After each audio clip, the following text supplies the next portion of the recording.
क्या होता है जब एक आम से किसान लड़के को आसमान में छिपी एक पूरी की पूरी नई दुनिया का टिकट मिल जाए।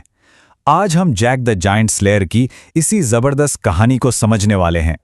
तो कहानी की शुरुआत होती है बादलों के भी ऊपर एक बहुत ही खतरनाक जगह से, एक ऐसी दुनिया जिसे गिंटुआ के नाम से जाना जाता है।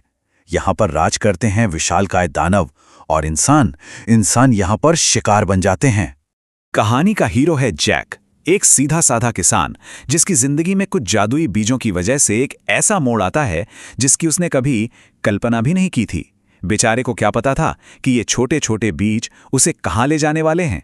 जो चीज एक छोटी सी भूल की तरह शुरू होती है, मतलब एक बीज का गलती से गीला हो जाना, वो देखते ही देखते एक बड़ी आफत में बदल जाती है।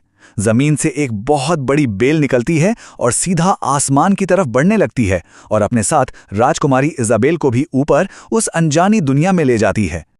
अब राजकुमारी का तो अपहरण हो चुका है, तो जाहिर है राजा चुप तो नहीं बैठेंगे। फौरन एक बचाव दल तैयार किया जाता है और जैक भी अपनी जिम्मेदारी समझकर उनके साथ बादलों की तरफ इस मुश्किल सफर पर निकल पड़ता है। लेकिन जैसे ही ये लोग चढ़ना शुरू करते हैं, ये सफर एक बुरे सपने जैसा बन जाता है। एक जोरदार तूफान आता है, बिजली कड़कती है, पर असली खतरा तो मौसम नहीं था, असली खतरा तो उनके बीच ही मौजूद था। और यहीं पर रॉड्रिक, जो कि राजा का सलाहकार है, उसका असली चेहरा सामने आता है। उसे बस अपनी मंजिल तक पहुंचना है और इसके लिए वो बेरहमी से अपने ही साथियों की रस्सी काटकर उन्हें मौत के मुंह में धकेल देता है। खैर, जैसे तैसे ये लोग ऊपर तो पहुंच गए, लेकिन जिस दुनिया में उन्होंने कदम रखा वो उनकी सोच से भी कहीं ज्यादा बड़ी और खतरनाक थी। यहां पर हिसाब किताब एकदम साफ था। एक तरफ थे भीमकाय खूंखार दानव और दूसरी तरफ इंसान, जो उनके लिए सिर्फ और सिर्फ खाना थे। तो अब जाकर समझ में आता है कि रॉड्रिक का असली प्लान क्या था। वो राजकुमारी को बचाने नहीं आया था, वो तो एक ऐसी पौराणिक चीज की तलाश में था, एक जादुई ताज जो उसे सभी दानवों को कंट्रोल करने की ताकत दे सके। और जैसे ही वो ताज उसके हाथ लगता है, बाजी पूरी तरह पलट जाती है। रॉड्रिक खुद को दानवों का नया राजा बना देता है। मतलब जो एक रेस्क्यू मिशन था वो अब एक तख्ता पलट बन चुका था और अब वो अपनी दानवों की फौज के साथ नीचे की दुनिया पर हमला करने के लिए तैयार था। तो एक तरफ रॉड्रिक अपनी सल्तनत के सपने देख रहा था और दूसरी तरफ राजकुमारी इजाबेल और पकड़े गए कप्तान की जिंदगी दांव पर लगी थी, वो भी दानवों की रसोई में। और उनकी आखिरी उम्मीद सिर्फ जैक। जरा सोचिए वो मंजर, राजकुमारी एक पिंजरे में कैद है और उसके गार्ड को रात के खाने के लिए तैयार किया जा रहा है। वो वहां एक बड़ी दावत के सामान से ज्यादा कुछ नहीं थे और उन्हें बचाने वाला सिर्फ एक था, जैक। अब सवाल ये था कि क्या एक आम सा किसान लड़का इतने बड़े खतरनाक दानव को हरा सकता है? यही वो पल था जब जैक को दिखाना था कि हीरो बनने के लिए साइज नहीं, हिम्मत चाहिए होती है। और जैक ने कर दिखाया। हिम्मत के एक जबरदस्त कारनामे में जैक छिपकर हमला करता है और उस विशाल दानव को मार गिराता है। वो अपने दोस्तों को आजाद कराता है और यह साबित कर देता है कि सबसे छोटा हीरो भी सबसे बड़े दुश्मन को हरा सकता है। लेकिन यहां से भागना तो बस एक शुरुआत थी। कहानी अब अपने सबसे जबरदस्त मोड़ पर पहुंच रही थी। अब बात सिर्फ जिंदा बचने की नहीं थी, अब तो दो दुनियाओं के बीच एक खुली जंग छिड़ने वाली थी।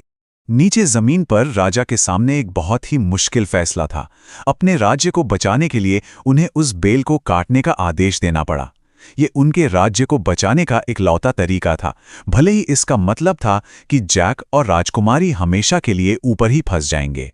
लेकिन कहानी में अभी एक और बड़ा ट्विस्ट बाकी था।